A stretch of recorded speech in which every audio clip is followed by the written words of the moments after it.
Okay, this is press board that I had purchased or that I had because I'm redoing cabinets inside the trailer.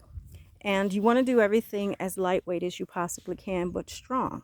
Now, this is not cardboard of any kind. Can you hold this in the video?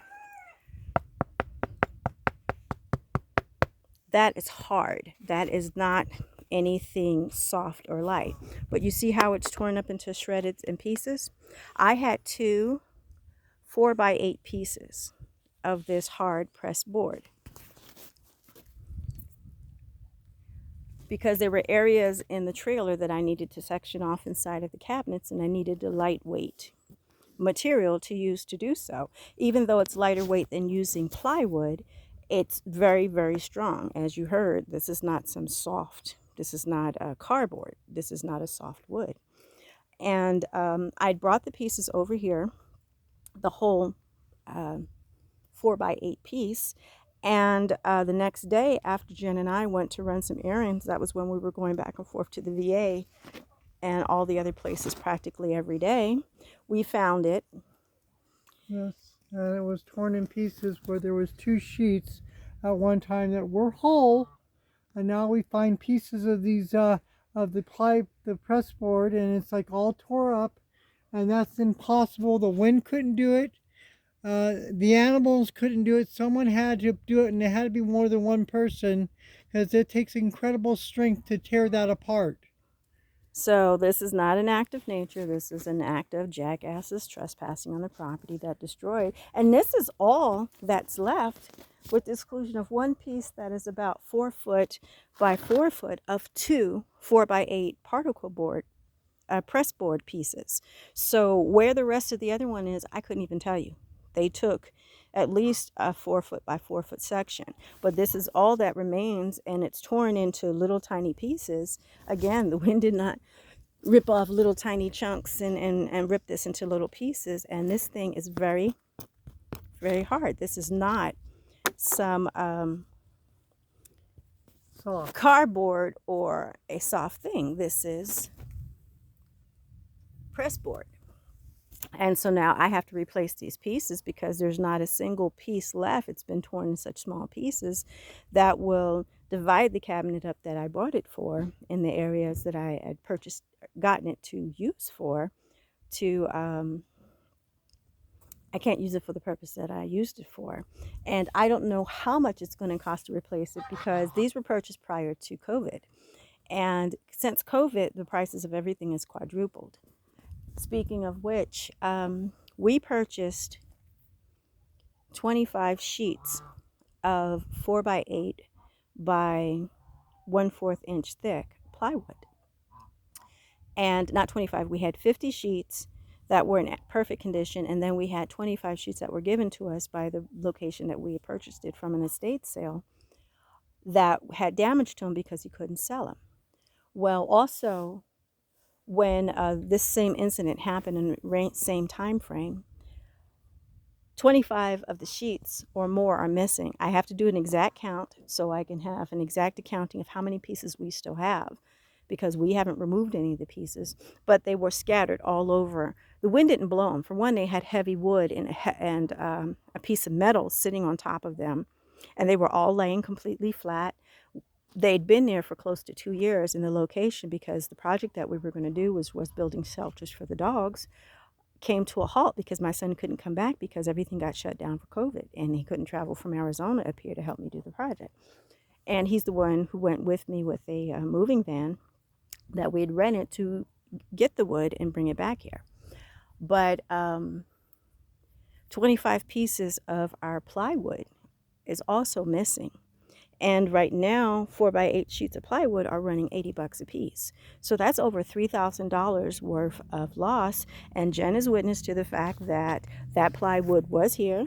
Then all of a sudden it was gone, and there's somebody that has plywood piled up on their stalls or whatever, the gating, and that's impossible. It was here one minute, it was gone the next. They just cannot get up and walk away. The wind can't take them away. There was plywood there, and then there wasn't. There was half of it was there. after we came back, and it was everything was there at one point in time, and all of a sudden they're gone, and all of a sudden they're appearing somewhere else in the same patina. Well, the thing is, because the plywood was in the weather, the edges, and it turned a darker color, and also the edges, even though it was stacked and it was still in perfect condition for our purposes and uses, but it has a patina to it. And mysteriously, just yesterday and the day before, the neighbors start putting up plywood that matches our plywood to the exact, not brand new plywood, but patinaed plywood on their around their horse pens. We just happen to be missing 25 panels, and they just happen to be putting up new panels. And again, right now, plywood's $80 a panel, and the plywood that they're using is not brand new plywood. It's used plywood like ours that has had time to be weathered. Now, of course, we have no way of proving that they came over here on our property, although they conveniently put a gate between our property and theirs, and we've had multiple issues with them trespassing on our property. And while we were gone taking care of business, the 25 sheets of plywood disappeared, and now all of a sudden, it's not even 3 weeks later, they're putting up stuff using plywood that looks identical to the missing plywood on their property. But again, we can't prove that, but we can prove that we've caught them trespassing multiple times. Yes, we have. It's funny that there's a gate on her property that wasn't there, that shouldn't be there now, but it is.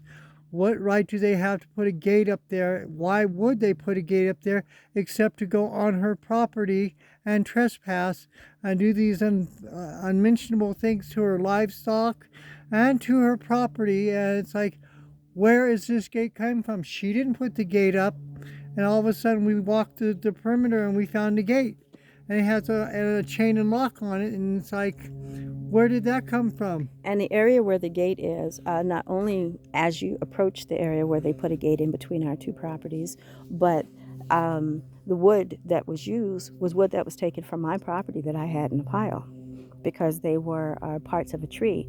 And I was collecting posts, tall ones, for a project that we were going to work on. And so they used like 10 of those, which they didn't have permission. And why the hell are they walking all around on my property collecting things for their building projects and things when you're trespassing and our property is clearly marked trespassing? There's no reason for them to have put a gate on between our two properties other than the fact that they're constantly trespassing. 2 days ago, we drove home, and while we're sitting in the driveway, we sat and watched them Ride horses on the property, and then mysteriously they're in their property, and they couldn't have rode straight. With it, they would have had to make a turn, and the horses didn't make a turn. They went straight through and then to their corrals, and that. And it's like, So they rode straight from our property. We caught them and onto their property, again, using this gate that they put on between the two properties. They didn't have any business putting a gate between our two properties. So we're going to go back and put fencing across there because they are trespassing. They have no rights to be on our property.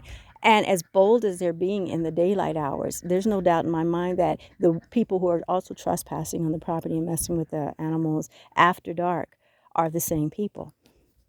And again, we have multiple witnesses to the constant trespassing and the constant just disrespect and harassment. and harassment. They're doing things that is unconscionable. They picked up a cage that had chickens in it, and it had to be two or more people because they put the goose underneath the cage and then set the cage on top of the goose.